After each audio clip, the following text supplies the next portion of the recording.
Now let's move on to line graphs. So what exactly is a line graph? A line graph is drawn by plotting the frequencies at various points and then joining the points with line segments. This is useful when you wish to show trends over time. Here is an example of a line chart showcasing the number of road accidents over the years.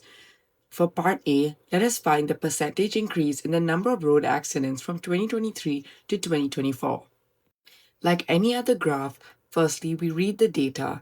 We can see that in 2023 there were 23 accidents and 2024 there were 35 accidents.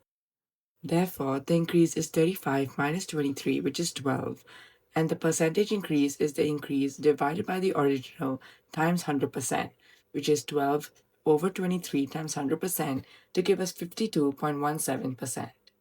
It's now your turn to try. Pause the video and attempt the following question. Play the video again when you want to check your answer and move on. Here's a line chart showcasing the number of tuition students over the years. For part A, find the percentage decrease in the number of students who take tuition from 2023 to 2024.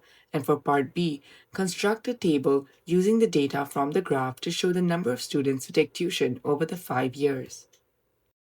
Now, let's check our answers. Did you manage to get them right?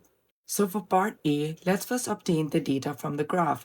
We can see that in 2023 there were 24 students and in 2024 there were 18 students. Therefore, the decrease is 24 minus 18, which is 6. And similarly, the percentage decrease would then be 25%.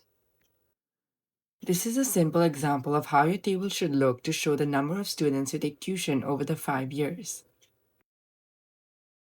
Smash your maths exams.